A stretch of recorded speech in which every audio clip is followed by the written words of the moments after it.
I got back from a business trip and found the locks on my house had been changed. A text popped up from my wife, sent from my own couch, saying, "I found someone better." I took a breath, smiled, and replied, "Are you sure about that?" Then I walked away. 4 days later, she was the one screaming over the phone. Something had felt strange during our last video call. Vivian had been in our living room, but the throw pillows were arranged differently. It was a tiny detail, easy to overlook, but after 8 years together, you pick up on these things. The coral pillow she always kept on her side of the couch was gone, swapped out for one I didn't recognize. When I brought it up, she just laughed and said she wanted a change. I was wrapping up a 2-week trip to Seattle. Big opportunity. Big project. Vivian had cheered me on when I left, telling me to crush it. But as time passed, her texts got shorter, her tone felt rushed, and she stopped checking in about my day. When I shared good news, her replies felt cold and mechanical. "Just tired from work," she'd say. I knew how that felt. I'd helped her build her career from scratch. What she didn't know was just how much I'd invested in it, financially, emotionally, all of it. But we'll come back to that. The first real warning came 3 days before I was due home. During our nightly call, I heard a man's voice in the background, definitely not from the TV. I knew our TV's soundbar. I'd installed it myself. This was different. She brushed it off and claimed she had a headache before cutting the call short. I landed at 2 p.m. that Thursday and sent a "just landed" text. No reply. That was unusual. Vivian always responded within minutes. The Uber ride home felt endless. More signs added up. Her location sharing had been turned off, and her recent Instagram stories showed our living room from strange angles. When my key didn't work, I assumed it was jammed, until I realized the entire lock had been changed. I stood there, suitcase in hand, oddly calm. 8 years together, and she'd replaced the locks while I was gone. Then her message arrived. "I found someone better. Don't bother coming in. I've moved on." The timestamp showed she was watching me through our security camera, texting from my couch. I breathed in, typed, "Are you sure about that?" and left. No yelling, no drama. Just my suitcase rolling behind me as her typing bubble flickered, then stopped. I checked into a nearby hotel and called my friend Daman. Within an hour, he'd connected the dots. Vivian had been seeing a guy named Ezekiel, a client from her firm. They'd been spotted at restaurants around town for the past month. But here's the twist. Ezekiel had a reputation. He specifically pursued married women, usually ones on the brink of major promotions or career shifts. While Daman filled me in, I logged into our shared cloud account. Vivian wasn't tech-savvy. She'd never changed the password. There they were, photos of them in our house, dating back 3 weeks. But in her rush to erase me, she forgot something important. My phone buzzed again. It was Vivian. "You're taking this better than I expected. No fight left in you, huh? Guess I was right about finding someone better." I smiled, looking at a document I'd just rediscovered in our cloud. It was from when I helped her set up her investment portfolio last year. I took a screenshot and sent it to my lawyer. Then I replied, "Give me 4 days, then we'll see who really found better." Her response was quick. "What's that supposed to mean?" I didn't reply. I opened my laptop and began emailing. Some former colleagues. By midnight, I had everything ready to remind her what she was about to lose. Tomorrow, I'd put the plan into motion. For now, I let my phone keep buzzing while she tried to guess what I knew. The best part? She had no clue that the comfortable life she was enjoying, with him on my couch, in my home, was built on a foundation she was seconds from destroying. Let her enjoy her better for now. In 4 days, she'll find out that some choices come with consequences. Update. First, thanks for all the support on my last post. Your comments helped me stay focused. So here's what's happened in the past 24 hours. That document I mentioned? It wasn't just an investment plan. It was the agreement we signed when I helped her set up the entire portfolio. She forgot that I wasn't just an advisor, I was the primary investor. And the agreement clearly stated that if we separated, certain assets would be liquidated immediately. But that's not what made her panic.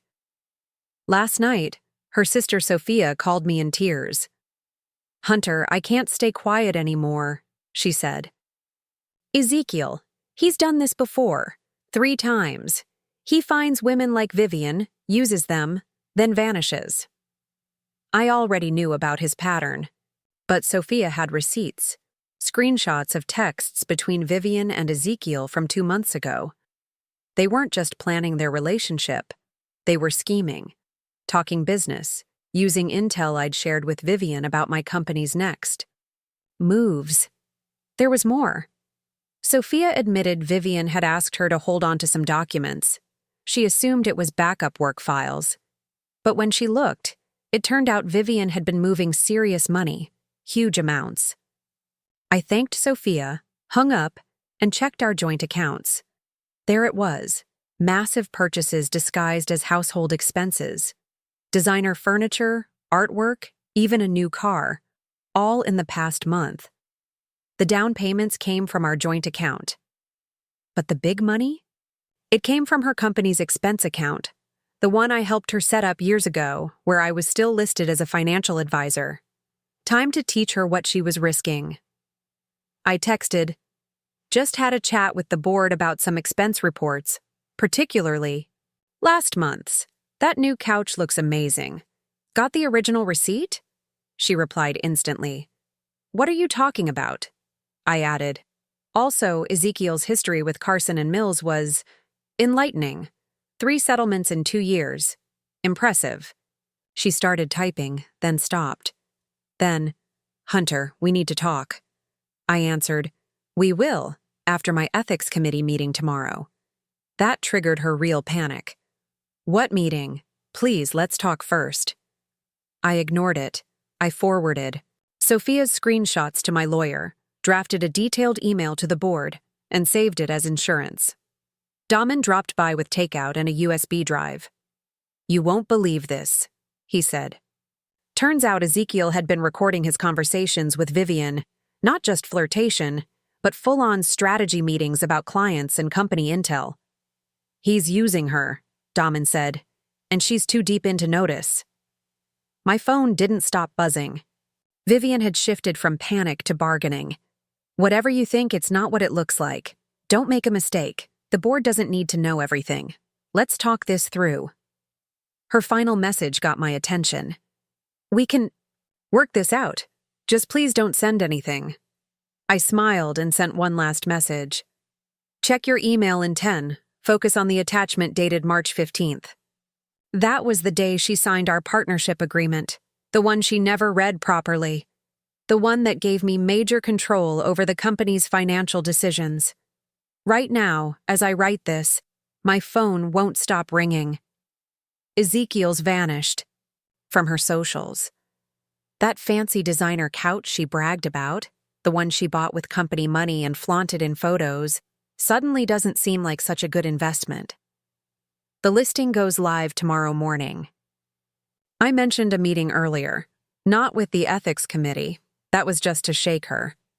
The real meeting was with someone who had much more to lose if Vivian's recent moves came to light. I'll update again once everything's set in motion. For now, I'm watching her slowly realize that the choice she thought was best might end up costing her everything she built. And I haven't even played my biggest card yet. Quick update from the past 24 hours. Things moved faster than I thought.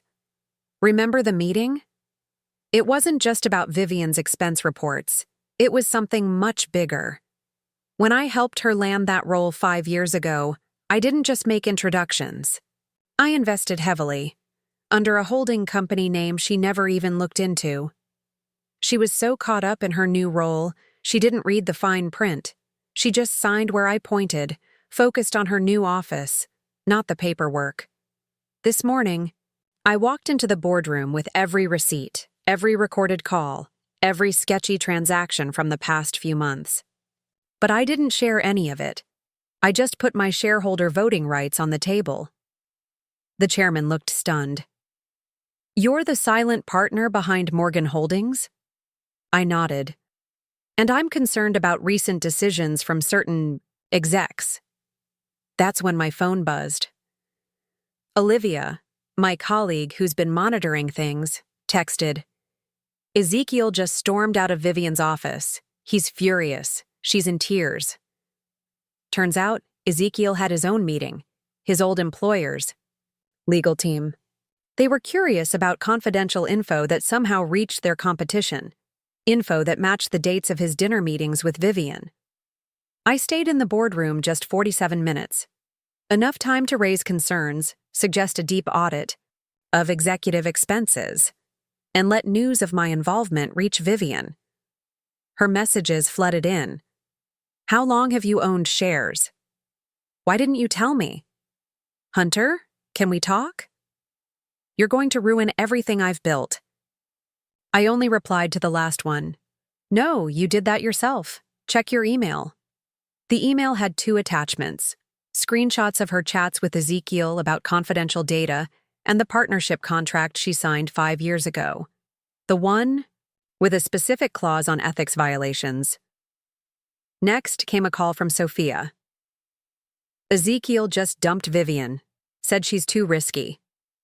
She also tried to access the executive accounts, but her login had already been deactivated. How'd you know? I asked. Because I suggested the audit last week, Sophia replied. After she asked me to hide those documents. I love my sister, but what she did to you, and asking me to cover it up, I couldn't. Then my lawyer called. The board had decided not to fire Vivian. It would cause too much attention. Instead, they gave her a choice: resign quietly or face a full investigation. Either way, her stock options were frozen. I was heading back to the hotel when Damon texted, "Check the home cameras." I logged in. There was Vivian, tearing through the files in the home office. The same office where I'd installed a hidden safe 3 years ago behind our honeymoon. Painting from Bali. That safe held copies of every deal, every investment, proof I helped shape her entire career. She tried every code she could think of. Our wedding date, her birthday, the day of her promotion. All wrong. The real code? The date she signed that partnership agreement. The day she gained everything she's now about to lose. My phone rang. Again. It was the chairman. Hunter, we need to discuss the company's future. I glanced back at the camera feed. Vivian had given up on the safe. She sat at my desk, head in her hands. The designer couch she bought to impress Ezekiel in the background, already showing signs of wear. I'll be there in 20, I said. And I've got some ideas on executive restructuring. Tomorrow, Vivian will find out just how much control I've had, not just over her career, but over every choice she thought she made on her own these last 5 years. The best part? I never had to yell, never had to make threats. I just let her decisions catch up with her. Final update coming soon. 1 more card left. Final update. It's been a month since my last post. I waited until everything was locked. And to tell how it ended. That last card I mentioned? It wasn't about stock or spending. It was about something way more strategic. Let's go back to the couch. That $112,000 designer piece Vivian bought to impress Ezekiel? She didn't just misuse company funds. She took the money from an account set up for an upcoming merger, the same one Ezekiel was fishing for insider info on. But here's the twist. I saw this coming. 5 years of marriage taught me that Vivian couldn't resist flashy moves. So, 3 months before I flew to Seattle, I started planting seeds. Casual conversations about projects, confidential details over dinner. All of it designed to look valuable but actually useless. The real deals? Hidden behind NDAs. Vivian never had a clue. The morning after my last post, the board called an emergency meeting. They laid it all out. Unauthorized spending, leaked data, recordings. But the real knockout came from Sophia. She entered with a laptop filled with emails. Vivian and Ezekiel discussing how they'd profit off my company's info. Emails sent before I even left town. I saved everything, Sophia told them. She asked me to hold files, and we talked about using Hunter's role to our advantage. I couldn't stay silent. Vivian tried to blame Ezekiel, said he used her. Then Olivia stepped in. She'd traced Ezekiel back to our top competitor. Every bit of intel Vivian leaked, all part of a setup. It led our rivals on a costly wild goose chase. The board's verdict was unanimous. Vivian was fired, her stock voided, and her name blacklisted in the industry. But I wasn't finished. That partnership contract? It had another clause. Any ethics breach triggered a review of all personal assets tied to our deal. The house, bought with a loan I co-signed. The car, leased through my company. Her wardrobe, mostly covered with comp funds I gave her access to. By the time my lawyers wrapped it up, Vivian was left with just her own savings and a mountain of student loans I'd quietly stopped paying. Ezekiel vanished the moment things went sideways. But not before my private investigator had tracked every meeting, every lie he fed Vivian about his fake fortune and fake career. Last week, I got a letter hand-delivered by Vivian. Inside was a key to the house, her spare, made after she changed the locks, and a note. I understand now. You didn't just build my career. You built the self-destruct button. She was right. Every step she took up the ladder, every contact, every promotion, I laid the groundwork. And when she broke my trust, it all collapsed. The couch? It's now in my new office, the one that used to be hers. A $112,000 reminder that the best revenge isn't about ruining someone's life. It's about letting them do it themselves while thinking they're winning. Yesterday, Damon asked if all this planning was worth it. I looked out from my new corner office and said, the best revenge is watching someone realize their better choice was actually their biggest mistake. Yesterday, I signed the final papers. The merger, the real one, went through. Our company tripled in value overnight. Vivian saw it happen from her parents' guest room, where she's been staying since her world collapsed. Her final text. To me, you planned this all along, didn't you? I didn't answer. Some questions don't need replies. The couch sits in my office now, almost never used. A luxury paid for by someone else's downfall.